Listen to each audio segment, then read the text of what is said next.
चलिए अपने स्टार्ट करते हैं टॉपिक। अब जो टॉपिक है आपका that is paper number 2 module 1। Subject का नाम है ड्राफ्टिंग, प्लीडिंग एंड अपीयरेंसेस। जैसा मैंने आपको बताया सब्जेक्ट दो पार्ट में डिवाइडेड है।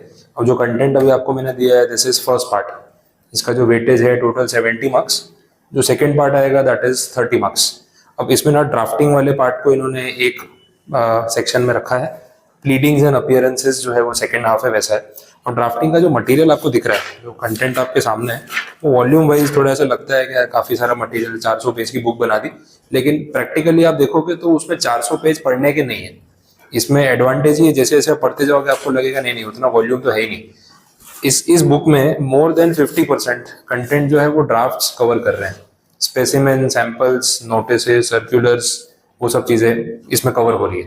अब इसमें ना थियरी 1 पेज की होगी तो उसका ड्राफ्ट आपको 2-3 पेज का भी मिलेगा। तो उस वजह से वो सारा रटना तो है नहीं।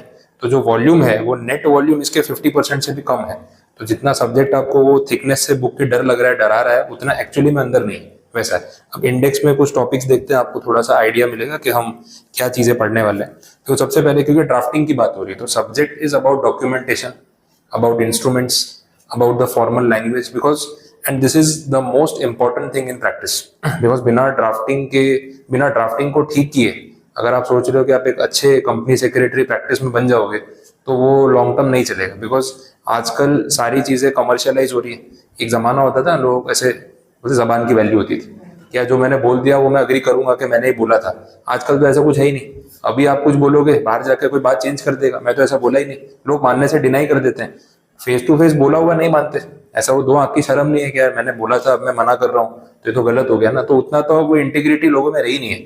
और कमर्शियल बिजनेस में तो एक एक चीज लिख लिख के आपको होता है ना कंफर्म करनी पड़ती है।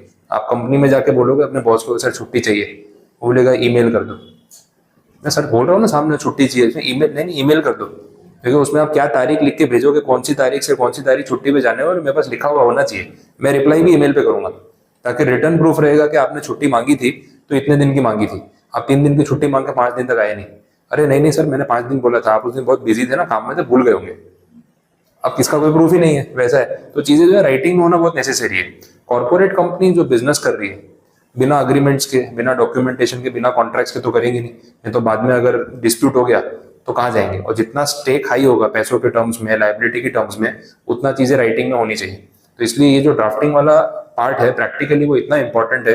एक एक पैराग्राफ, एक एक सेंटेंस, एक एक वर्ड जो है वो बहुत बड़ा डिफरेंस जो है वो क्रिएट कर सकता है और बड़ा पंगा हो सकता है अगर आपने ठीक से उसको ड्राफ्ट नहीं किया तो। और इसके बड़े बड़े एग्जांपल्स हैं। ड्राफ्टिंग एरर्स की वजह से गवर्नमेंट को कितना नुकसान हो चुका है, ड्राफ्टिंग एरर्स की वजह से या ड्राफ्टिंग के टाइम पे ध्यान न देने की वजह से बड़ी बड़ी कॉर्पोरेट कंपनीज को कितना लॉस हो चुका है। कुछ 2-3 एग्जांपल्स आपको रिलेट कराता हूँ, मे भी अपन ने पहले कहीं पे डिस्कस किए भी हो। इनकम टैक्स आप लोगों ने सबने पढ़ा है। कैपिटल गेन में अपन पढ़ते थे अलग अलग एग्जेम्पशंस।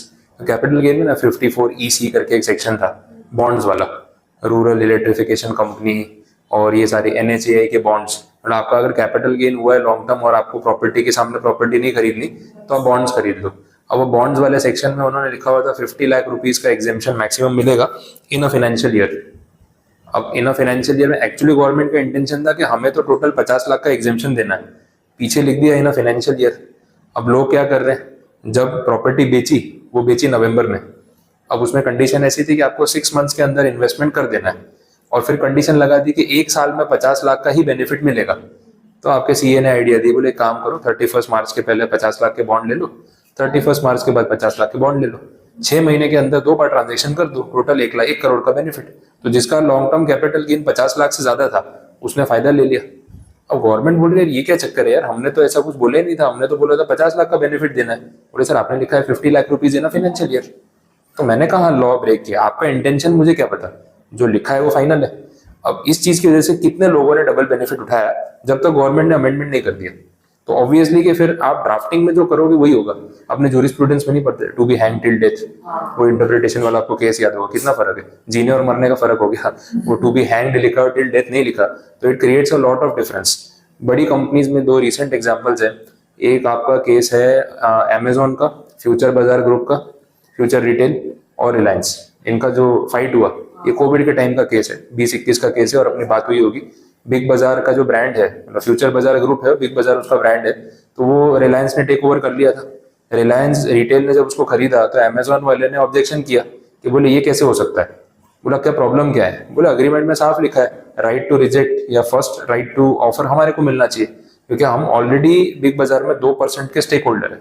हमने जब वो 2% दिया था तो कंडीशन लिखवाई थी कि इन फ्यूचर अगर आप बाकी का 98% सेल ऑफ करना चाहते हो तो पहला राइट टू रिजेक्ट हमें मिलेगा, मतलब पहला ऑफर आप हमें करोगे, हम ना बोलते कि हमें नहीं खरीदना तो आप किसी को बेच सकते हो।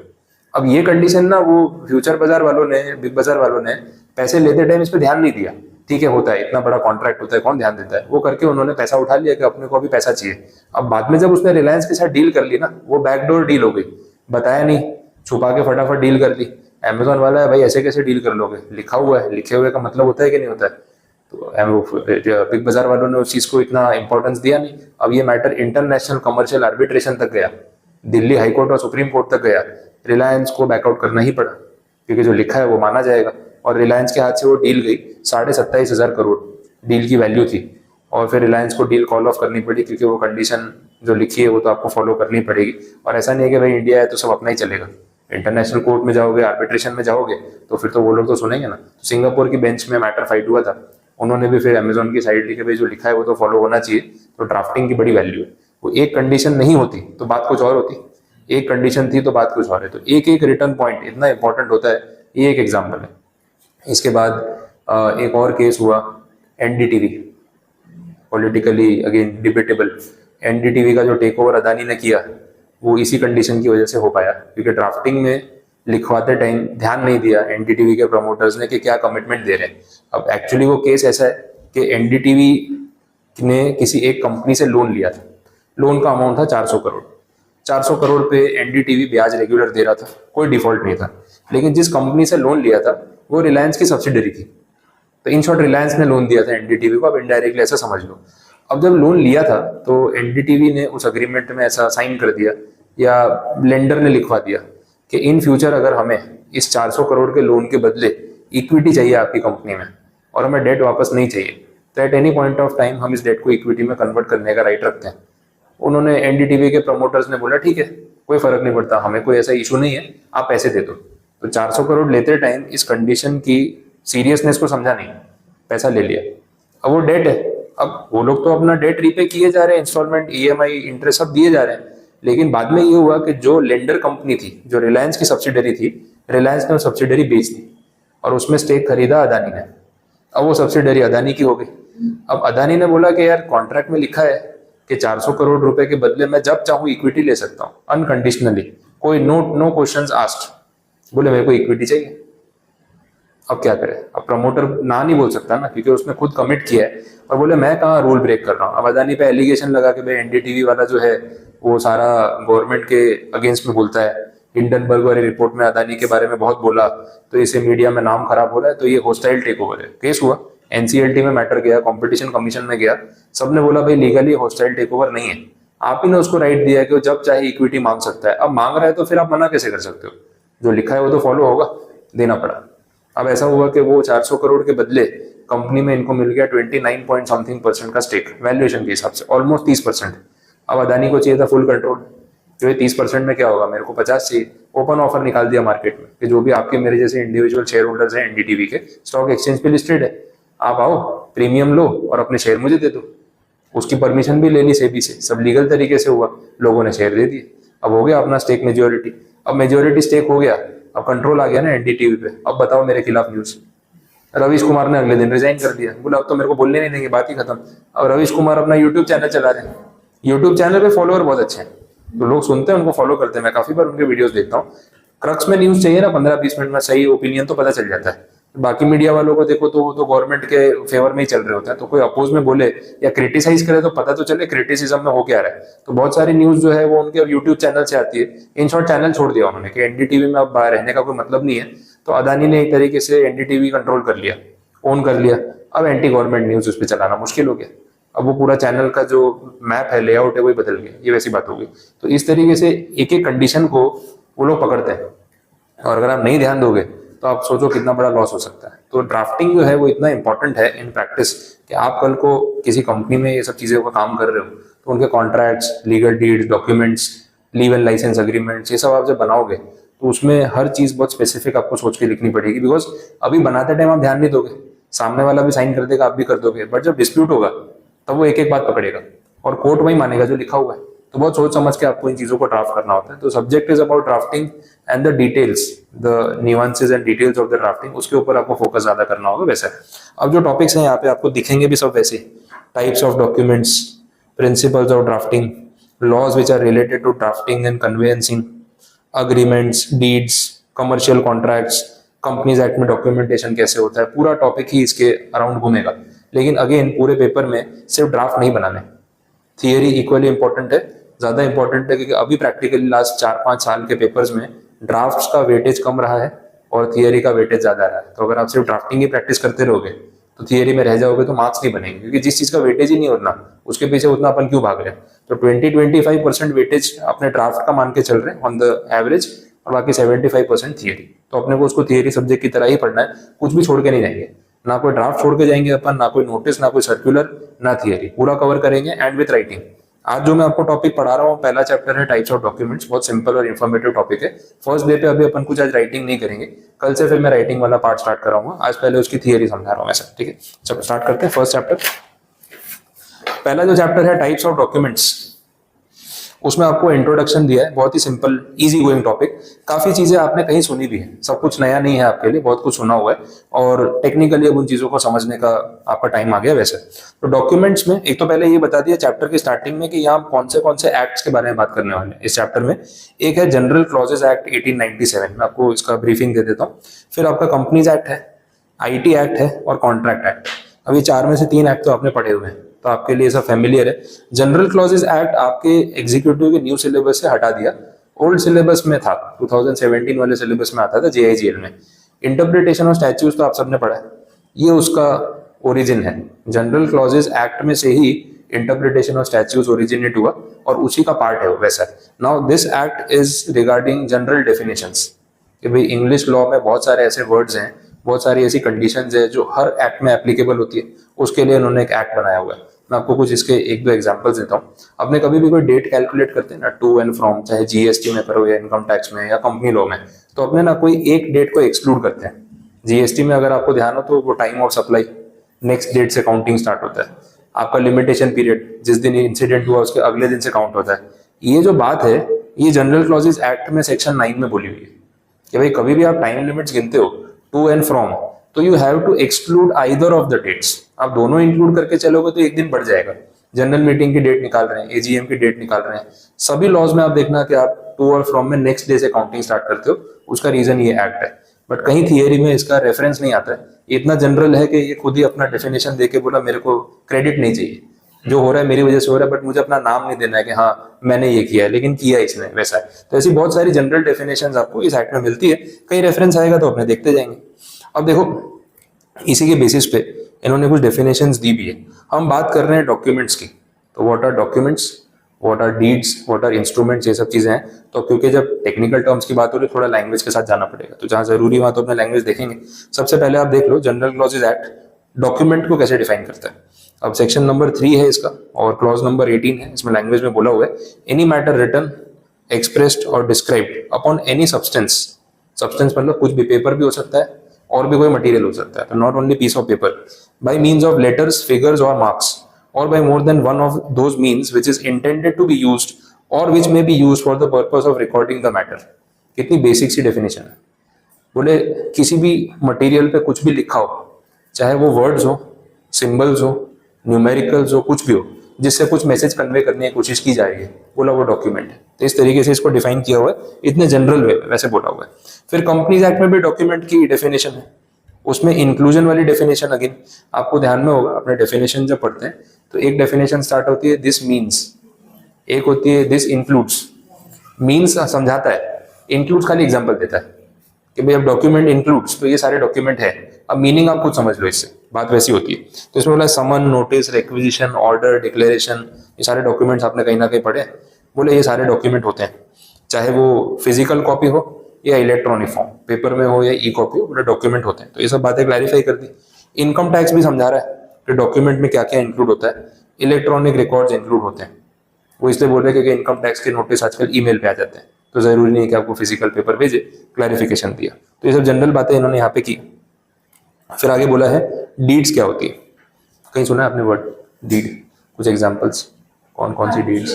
पार्टनरशिप डीड, और कुछ? ट्रस्ट डीड, हाँ एग्जैक्टली। और कोई डीड याद आ रही है कहीं आपने अपने एग्जीक्यूटिव के सिलेबस में पढ़ी? एक और भी आती है गिफ्ट डीड, है ना। फिर एक वो डिबेंचर ट्रस्टी, उसके लिए भी ट्रस्ट डीड बनती है। तो ये सब जो डीड्स है बड़ी कॉमन सी चीज़ है। डीड्स का बेसिक मीनिंग क्या है, एग्जैक्टली डीड क्या होती है, वो हमें यहाँ से लैंग्वेज से समझना है। डीड ऐसा एक डॉक्यूमेंट है जिसके थ्रू दो पार्टीज के बीच में कोई राइट्स एंड ऑब्लिगेशंस डिसाइड होते हैं। Very simple. अब इनकी डेफिनेशन क्या है वो देखो। In legal sense a deed is a solemn document. इसका मीनिंग लिख रहे हैं, सोलेम का मतलब है फॉर्मल और अ सीरियस डॉक्यूमेंट। ऐसे सब नए नए वर्ड थोड़े थोड़े बीच में आते रहेंगे, अच्छा है ना, कुछ नया भी सीखे। फॉर्मल और a serious document, solemn document.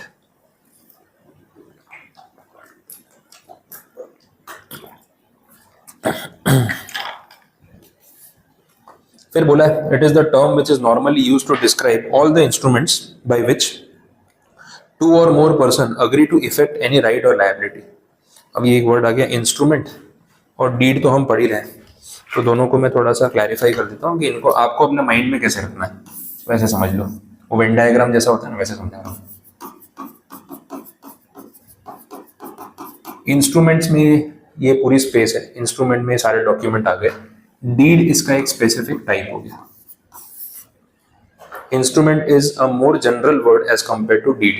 Deed specific है, इंस्ट्रूमेंट जनरल है, मतलब डीड एक पर्टिकुलर टाइप हो गया। ऐसे और भी अलग अलग डॉक्यूमेंट्स हो सकते हैं जो इंस्ट्रूमेंट की स्पेस में कवर होते हैं, उसके डेफिनेशन में कवर होते हैं। One of them is deed. ये समझ आए? अब देखो, हर इंस्ट्रूमेंट डीड होता है ये जरूरी है? सोच के बताओ। Every instrument is a deed? False. Every deed is an instrument, ये चलेगा, क्योंकि हर डीड इंस्ट्रूमेंट तो होता ही है, लेकिन हर इंस्ट्रूमेंट डीड के बराबर है जरूरी नहीं है। अब डीड को लीगली डिफाइन कैसे किया? तो बोला डीड वो है जिसके थ्रू दो लोगों के बीच में राइट्स एंड लायबिलिटीज डिसाइड होती है। ठीक है, सिंपल। तो आपको अब ये लैंग्वेज पकड़ के रखनी पड़ेगी। रीजन बीइंग, किसी भी चीज को जब हम डिफाइन करते हैं तो डेफिनेशन में ना आप लैंग्वेज नहीं बदल सकते, क्योंकि फिर उसी से सॉर्ट आउट होता है कि एग्जैक्टली ये कवर होता है कि नहीं होता है। अब आप इसकी डेफिनेशन को जितना चेंज करते जाओगे उतनी गड़बड़ हो जाएगी। डेफिनेशन में इंस्टीट्यूट भी एक्सपेक्ट करता है कि आप एग्जैक्ट वर्डिंग्स यूज करो, जस्ट ओनली डेफिनेशन। बाकी पूरे सिलेबस में कहीं मैं आपको वर्ड टू वर्ड याद करने के लिए नहीं बोलता, बट डेफिनेशन में ऑप्शन नहीं है वैसा। तो फोकस आप इस चीज पे करना कि it is normally used to describe all the instruments by which two or more persons agree to effect any right or liability. कोई भी ऐसा डॉक्यूमेंट जिसके थ्रू आपके और मेरे बीच में कोई राइट्स और लायबिलिटीज के बारे में कंफर्मेशन हो गया कि भाई ये मेरा राइट है और ये मेरी लायबिलिटी है, that is a deed. Partnership deed में यही होता है। जब हम पार्टनरशिप डीड में एंटर कर रहे हैं तो we are agreeing to work as partners. तो एज अ पार्टनर हमें एक दूसरे के सामने क्या राइट्स मिलेंगे और हमारी क्या जिम्मेदारियां होंगी, वही तो हम फाइनल कर रहे हैं। ट्रस्ट डीड में भी सेम होता है, ऑथर, सेटलर और सामने ट्रस्टी। तो ट्रस्टी की जिम्मेदारियां और ऑथर उसको क्या टास्क किया, क्या पावर्स पास ऑन कर रहा है, तो वही सारी चीजें हम फाइनलाइज करते हैं वैसा। चलिए, अब एग्जांपल्स तो नीचे बहुत सारे हैं, वही gift deed, sale deed, partition deed, और भी एग्जांपल्स है, partnership deed, family settlement deed, lease deed, ये सब में डीड वर्ड यूज होता ही है, and so on. Even a power of attorney has been held in old English cases to be a deed. सही है, डेफिनेशन के हिसाब से पावर ऑफ अटॉर्नी भी इस कैटेगरी में आनी चाहिए, क्योंकि उसके थ्रू भी हम किसी को राइट्स दे रहे हैं कि मेरे बिहाफ पे ये साइन कर सकता है, मेरे बिहाफ पे प्रॉपर्टी की डील कर सकता है, that is power of attorney. चले, तो काफी एग्जांपल्स है आपके पास। चलो आगे बढ़ते हैं।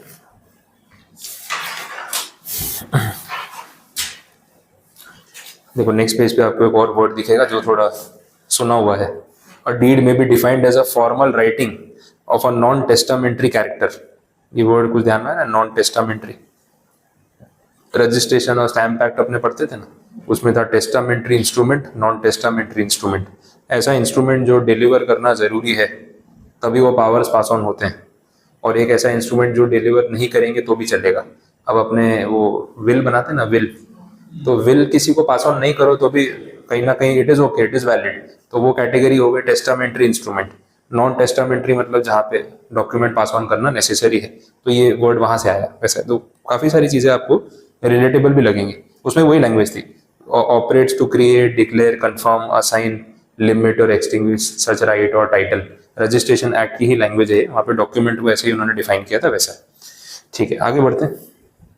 ये पास ऑन करना, हाँ, होता ही है, वो तो होगा। गिफ्ट डीड होगी तो भी पास ऑन करना पड़ेगा, ट्रस्ट डीड होगी तो पास ऑन करना पड़ेगा, पार्टनरशिप डीड मतलब सामने वाली पार्टी को कॉपी तो देनी पड़ेगी, उसको मिली नहीं तो उसको कैसे पता चलेगा कि ऐसी कोई डीड बनी हुई है। बट विल में जरूरी नहीं है, विल में तो ऐसा है कि डेथ के बाद विल ओपन होगी, तब तक भी विल वैलिड तो है ही, तो इट इज ओके, वो देना जरूरी नहीं है जिसका नाम उसमें लिखा है। फिर नेक्स्ट है a deed is a writing on a paper, vellum और पार्चमेंट। नए नए वर्ड्स है, नए तो नहीं, बहुत पुराने वर्ड्स है बट अपने को पता नहीं है। वेलम का सिंपल मीनिंग है वॉल, दीवार, ठीक है, आप लिख लो वहां पे मीनिंग लिख लो, वेलम मीन्स अ वॉल। बोले तो दीवार पे कहाँ डीड लिख रहे हैं, तो बोला लिख सकते हैं, कोई प्रॉब्लम नहीं है, वो भी डीड मानी जाएगी, बोलने का मतलब ये है। वेलम का मतलब लिख लो अ वॉल। फिर है पार्चमेंट, उसका मीनिंग भी लिख लो। कौन सा पार्चमेंट?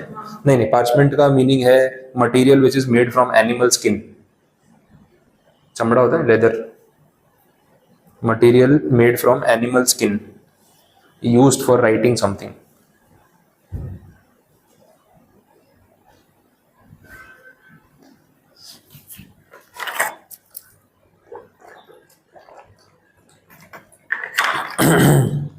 पुराने जमाने में जब पेपर का इनोवेशन नहीं हुआ था तब ये चीजें यूज होती थी। लेदर जो आज यूज हो रहा है एनिमल स्किन, बहुत सारे सेलिब्रिटीज और बहुत सारे बड़े ब्रांड्स ये लेदर स्किन, लेदर प्रोडक्ट्स को बहुत ज्यादा प्रमोट करते हैं और लोग यूज भी करते हैं, आधे लोगों को आइडिया नहीं है कि भाई क्या है क्या नहीं है और इसको यूज करना चाहिए कि नहीं करना चाहिए। पुराने जमाने में ऑल्टरनेटिव्स नहीं थे तो लेदर स्किन यूज करना for bags, for shoes and everything, वो चीजें जरूरी थी। लेकिन आज के डेट में तो ऑल्टरनेटिव्स हैं, तो आज लेदर स्किन यूज करना जरूरी थोड़ी है। लेकिन जो बड़े बड़े ब्रांड्स हैं ना, लुई विटॉन है, हर्मेज है, हर्मेज का नाम इस मामले में बहुत खराब है, और ये बर्किन के जो बैग्स आते हैं, ठीक है, ये सब बैग्स जो है वो आपकी एनिमल स्किन और स्नेक स्किन और एक्चुअल में वो स्किन यूज करते हैं, तो वो बहुत खराब प्रोसेस है, उसको बनाने का प्रोसेस इतना क्रूअल है कि आप देख लो तो आप बोले यार इंसानियत है भी या नहीं। और वही बैग्स जो है मार्केट में बिक रहे हैं तो 2-2 लाख रुपए, 3-3 लाख रुपए, 5-5 लाख रुपए। बर्किन बैग्स तो पता है 10 लाख, 15 लाख, 20 लाख, 30 लाख, 50 लाख के बैग्स आते हैं। और बर्किन के बैग्स तो इतने अलग लेवल पे फेमस है, जापान में वो बैग्स आप कोलेटरल के तौर पे रख के बैंक से लोन ले सकते हो, उनकी वैल्यू बढ़ती जाती है, it is like an investment.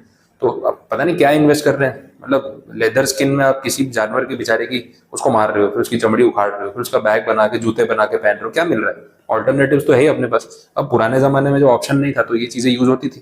तो वेलम या पार्चमेंट जो बोला है वो आपको बता रहे हैं कि आज की डेट में तो पेपर पे लिखते हैं, आप कोई दीवार पे लिख के तो अग्रीमेंट बनाएगा नहीं, लेकिन जिस जमाने में पत्थरों पे सब लिखा जाता था तो बोले वो भी वैलिड है एक बार, सिर्फ डेफिनेशन पॉइंट ऑफ व्यू से बोला, प्रैक्टिकल नहीं है ये। सील्ड है, अच्छा, deed is a writing sealed and delivered. हाँ, स्टैंप वैम कुछ सिक्का विक्का तो लगाया होगा, आजकल डीड बनाते तो नोटरी का स्टैंप लगता है, लॉयर का साइन होता है उसका स्टैंप लगता है, तो वो सब चीजें होंगी। डिलीवर्ड, वो डिलीवर्ड वही हो गया non testamentary. Whereby any interest, right or property passes on or an obligation binding on some person is created or which is in affirmance of some act whereby an interest, right or property has been passed। अब देखो जितना पढ़ते जाओगे ना आपको लगेगा एक ही जैसी चीजें बार बार रिपीट हो रही है, तो थोड़ा बेस क्रिएट कर रहा हूँ मैं, बाकी सारा वर्ड टू वर्ड नहीं जाएंगे। बोलो यहाँ तक बात समझ आई? लास्ट पॉइंट में देखो क्या बोला है उसमें बॉक्स में, deeds are instruments but all instruments are not deeds. वो यही बात जो मैं आपको यहाँ पे बता रहा था, तो पहले कवर हो गई। इनको क्या है, थियरी क्वेश्चन बनाना होगा तो सेंटेंस ही पकड़ लेंगे। All deeds are instruments, all instruments are deeds, comment कुछ भी दे दिया करेक्ट वाला या इनकरेक्ट वाला, तो आपको रिलेट होना चाहिए एग्जैक्टली क्या है। बोलो बात समझ आई आता? तो ये पहला टॉपिक था आपका रिलेटेड टू डीड्स। दूसरा है अग्रीमेंट्स, ये भी पढ़ा हुआ है। Agreements if enforceable by law they become a contract, है ना, वो offer, acceptance, proposal, promise, consideration, वही वाली बात यहाँ पे रिपीट की हुई है। तो an agreement which is enforceable at law is a contract. When a contract is reduced to writing, the document itself is called an agreement। देखो डॉक्यूमेंट तो अग्रीमेंट है, लेकिन जब वो कोर्ट में एनफोर्सेबल हो सकता है कि भाई देखो हमने अग्रीमेंट किया है, फिर आपने अगर ये फॉलो नहीं किया मैं कोर्ट में जाऊंगा और कोर्ट मुझे जस्टिस देगा, तो वो अग्रीमेंट कॉन्ट्रैक्ट के बराबर हो गया। बस ये सिंपल सा मीनिंग था, और ये आप डब्ल्यूटी से फाउंडेशन से पढ़ते हुए आ रहे हो, सेम ही टॉपिक है, कोई फर्क नहीं। तो इन्होंने थोड़ा बहुत ना जनरल टॉपिक्स आपके पिछले सिलेबस के बेसिस पे भी उठा के रखे हुए हैं, ये वैसे ही पार्ट है। अब इसमें मैं और लैंग्वेज में अंदर नहीं जा रहा हूँ क्योंकि ये चीज आपको पता है। अपने direct types of agreements recall कर लेते हैं कि भाई अग्रीमेंट अलग अलग टाइप के जो होते हैं उसमें क्या क्या चीजें होती है, एग्जाम्पल्स है और कुछ नहीं। सबसे पहला बोला है सेल परचेज अग्रीमेंट, प्रॉपर्टी खरीदना बेचने के लिए यूज होता है। कमर्शियल एजेंसी अग्रीमेंट्स, नाम से कुछ आइडिया लग रहा है कौन से अग्रीमेंट है ये? हाँ, और एजेंसी का मतलब कमर्शियल एजेंसी, नहीं, इसमें कमर्शियल एजेंसी मतलब आप डीलरशिप लेते हो ना किसी की, ये उस सेंस में है ना। आप कोई ब्रांड का डीलरशिप ले सकते हो, हाँ फ्रेंचाइज ले सकते हो, हाँ डीलरशिप ले सकते हो कि भाई ये ब्लू स्टार के एसी हम बेचते हैं, तो ब्लू स्टार कंपनी वाले ने हमको एक्सक्लूसिव डीलरशिप दी हुई है कि इस एरिया का डीलर मैं हूँ, दैट इज एजेंसी। मैं एजेंट हूँ और वो कंपनी है जो प्रिंसिपल है उसका सामान मेरी दुकान से बिकता है, वैसा that is commercial agency agreements. ये हो सकता है, ये तो हर ब्रांड में होता है। कोलैबोरेशन अग्रीमेंट्स, हाँ कोलैबोरेशन, ठीक है, आजकल तो इंस्टा पे भी हो रहा है। ठीक है, कोलैबोरेशन अग्रीमेंट्स, कोई ना कोई उसके अंदर क्या होगा, कुछ ना कुछ नो हाउ या टेक्निकल शेयरिंग होगा। कोलैबोरेशन दो बराबर के लोगों के बीच में होगा, कुछ आप कंट्रीब्यूट कर रहे हो, कुछ मैं कंट्रीब्यूट कर रहा हूँ, दैट इज कोलैबोरेशन, वैसा हो गया। आर्बिट्रेशन अग्रीमेंट, आपने पूरा एक्ट पढ़ा हुआ है, डिस्प्यूट सेटलमेंट के लिए जो हम करते हैं वो। हाइपोथिकेशन अग्रीमेंट, कुछ आइडिया? ये कई words हो। स्कूल्स पे जो जो हम मतलब उनको हाथ में हैंड ओवर नहीं करते, हमारे पास रखते हैं, उससे उसको मॉर्गेज पे जा रहा है। तो और कुछ सिंपल एग्जांपल इसका कहाँ यूज होता है ये टर्म? आप जो कार लोन पे लेते हो ना, हाँ, उसमें आता है हाइपोथिकेशन अग्रीमेंट, साइन कराते हैं आपसे। हाँ, वो उसमें ऐसा है कि भाई गाड़ी आपने लोन पे ली है तो मालिक तो बैंक वाले हैं, लेकिन आप गाड़ी चलाओ, आखिरी ईएमआई जब तक भरोगे नहीं तब तक ओनरशिप आपकी नहीं है। अब रजिस्ट्रेशन सर्टिफिकेट पे आप ही का नाम है, नो डाउट, उसमें लिखा होता है subject to hypothecation with SBI bank, तो बोला मालिक तो एसबीआई बैंक है, ये तो अभी सिर्फ यूजर है, लेकिन जैसे ही आखिरी ईएमआई भर देगा फिर बैंक वाले देंगे नो ऑब्जेक्शन सर्टिफिकेट। वो सर्टिफिकेट आपको फिर आरटीओ में जमा कराना पड़ेगा, फिर वो आपको नया आरसी इशू करके देंगे जिसमें हाइपोथिकेशन कैंसिल हो जाएगा। तो ये प्रोसेस आपको जनरली करना पड़ता है जब आप कोई चीज लोन पे लेते हो, दैट इज हाइपोथिकेशन।